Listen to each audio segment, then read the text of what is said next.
fun begins following your local news, which is next. Tonight, a Connecticut family talks about their ordeal at 33,000 feet. Did they go too far? We're live tonight in a shoreline town where cigarette vending machines have been banned. Before you pay big money for your favorite Grammy CDs, there is a new free way to get the music, but is it the right thing to do? Good evening, I'm Denise. And I'm Terzi. We'll have these stories, the results of our own Grammy poll, and toxic water in one Hartford suburb. The Night Beat begins now. Now, Eyewitness News Night Beat.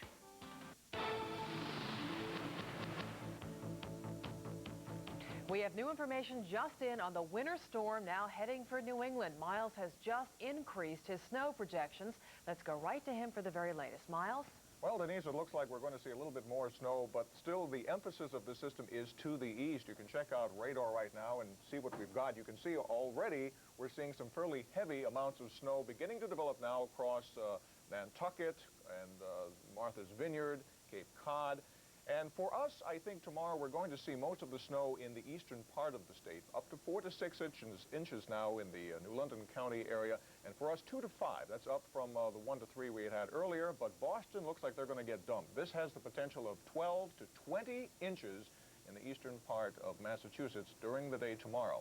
So a very big snowstorm is developing. It's the first nor'easter we've had in a long time. And we're going to be right on the edge of it here. I'll have the full forecast coming up in just a moment. Al? All right, Miles, see you in a few. New information tonight on the MetroJet malfunction at 33,000 feet yesterday. It was a plane out of control, and CBS News is reporting tonight that the 737 jet, which made a sudden, unexpected turn to the right, had already been fitted with new parts that were designed to prevent precisely what appears to have happened. Tonight, a Connecticut family talks about what it was like to be on that flight yesterday. Channel 3's Dennis House is live at Bradley Airport, where Flight 2710 was supposed to land. Dennis? Al, good evening.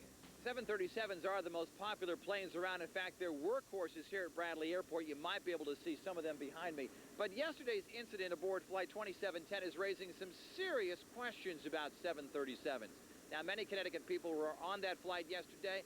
Tonight, we spoke with a suburban Hartford family who really thought they were going to crash. We were very, very frightened. The whole plane, everyone was upset. Susan Brochu of Berlin and her daughters were flying back from Disney World on MetroJet Flight 2710 when something went wrong at 30,000 feet above the Maryland coastline. I was crying and panicking because I really thought that we were going to crash. The jet suddenly dipped and the nose turned to the right, knocking some people against the windows. You could see everything was falling off the tray tables into the aisles. It was going up and down, and then it started going all over the place. And I felt like it really turned, too, to the side. It was kind of roller coaster feeling, like the drop in your stomach goes up and down, and then it was like a roller coaster feeling, just every which way. Were the flight attendants calm and collected? They were. Yeah, I think they did a very good job. The stewardesses went into the cockpit, and when they came out, you could tell by the expressions on their faces that they were concerned and there was something very wrong. The pilots were wondering why the rudder pedals apparently moved on their own. They told passengers the plane would make an emergency landing in Baltimore. So I heard a little kid ask his mom, "Are we gonna die?" And that was scary. Flight attendants prepared passengers for the worst, but the plane landed safely. Now investigators want to know if the rudder is responsible for the mysterious movement of Flight 2710. Investigators have long suspected, but have not yet proven, sudden rudder movements may have played a role in 2 deadly 737 crashes in Colorado Springs and Pittsburgh. After those disasters, the FAA ordered airlines to replace certain parts of rudder systems on all 737s. MetroJet Flight 2710 had already been retrofitted. The Brochus are still shaking from their terror in the skies and say watching the CBS Evening News report made them even more nervous. The worst part was seeing the wreckage on the ground and thinking that could have been us. Now investigators are trying to figure out if there is some flaw that remains hidden in 737s. And Al, oddly enough, Mrs. Brochu, this is not the first time she's been on board a plane that had some problems. 2 years ago, she made an emergency landing aboard a jet that had trouble with its landing gear here at Bradley. Back to you. Wow, what an experience. Thank you very much. Dennis House reporting live on the Night Beat at Bradley International Airport.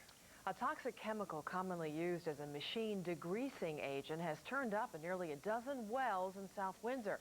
For the people who use those wells for their drinking water, the state has brought in bottled water. The chemical is trichloroethylene and has turned up in levels 18 times what is considered acceptable. We'd like to find the source because we feel that individual company or whatever should be held accountable for whatever happened to contaminate those individual homes. We're told the problem is contained to the Miller Road neighborhood. So far, no one has gotten sick. An effort is underway to snuff out a radical law in one shoreline town, a law that bans cigarette vending machines. Channel 3's Kevin Hogan is live tonight in the town of Orange with more on the story. Kevin? Well, that's right, Denise. At issue here is whether the local law banning cigarette machines is legal. Now, it took effect here in Orange last July. Now, the attorneys will argue tomorrow in New Haven Superior Court over the fact that just how far a town can go to keep the kids from lighting up. But we think we're on solid ground under state law and under city law, and we're raring to go tomorrow, and we've been waiting a long time for this. We expect the trial will only last tomorrow. We've narrowed all the issues down. The issue for Orange is a constitutional one. Were town fathers justified last July when they banned cigarette machines like this? The vending company claims the ordinance is illegal. It's not a case about kids and tobacco. I've got 3 kids. It's a case about licensing and whether or not when a state takes over and regulates a certain area, because they have very strict regulations already. It's a precedent-setting trial for the vending company because this attorney says his client loses valuable marketing territory they've held since the 1940s, and precedent-setting for other municipalities who want to ban cigarette machines, and they're anxiously waiting to see what happens. I think it'll cause problems. If they're over age 21, they can go into the store and get it. And if they're underage? Then they can't get it.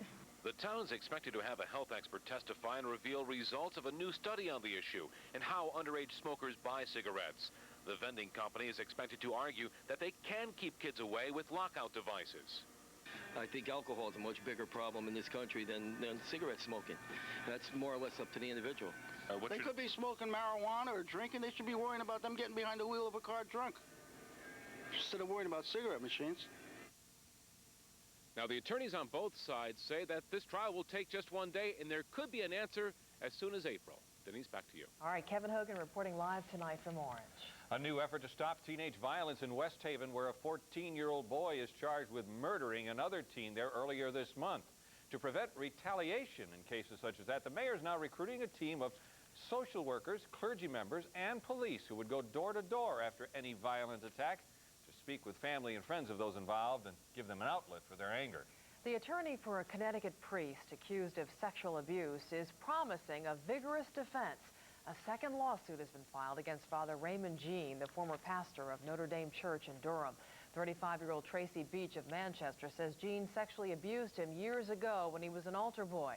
Now, in 1993, a Middletown man filed a similar lawsuit against Jean, but court records were sealed in 1997. Closing arguments are scheduled tomorrow in Texas in the penalty phase of the dragging death trial. Prosecutors say the convict, King, is prone to violence and should be executed. The defense is arguing for life in prison. He was convicted of killing James Bird by chaining him to the back of a pickup truck and dragging him to his death.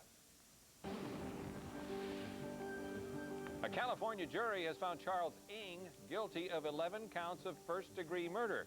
Ng was charged with killing 7 men, 3 women, and 2 baby boys.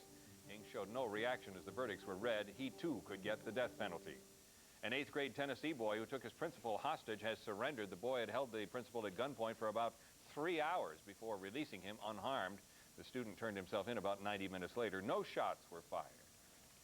Well, this was music's night to shine, the 41st annual Grammy Awards, and you saw it right here on Channel 3 tonight. Madonna opened the show with a performance of Nothing Really Matters. It didn't take long for her to win a Grammy Best Pop Album for Ray of Light. She also won for Dance Recording and Best Short Form Music Video. As the awards were being presented, we were tabulating your votes on our webpage. And the Grammy for Best New Artist tonight went to Lauryn Hill. On the web, the Best New Artist is Backstreet Boys. On to Song of the Year from Titanic, My Heart Will Go On. Celine Dion is popular on the web as well. It's also the web's choice for Song of the Year. Celine Dion was back on the stage to accept the Grammy for Record of the Year, and on the web, Madonna's Ray of Light was the favorite. And the Album of the Year Grammy winner is the Miseducation of Lauryn Hill. Channel 3 web participants selected Shania Twain's Come On Over. As always, we invite you to read more about the Grammys at WFSB.com. A Connecticut teenager prepares to take her musical talents all the way to the stage of the world's most famous concert hall. That's right. That story is coming up. And also the American Film Institute is calling it the best movie ever made. Tonight, behind-the-scenes films from Gone with the Wind, scenes you may never have seen before. Looking to eat low-fat? We'll take you through the grocery store to find some treasures and some mistakes to avoid. But first, Jesse on Letterman. It may have been a joke, but the folks back home are not laughing. It's news for Torrington, Windsor Locks, Hampden, and your part of Connecticut when we come back. You're watching Channel 3 Eyewitness News, Connecticut's news station.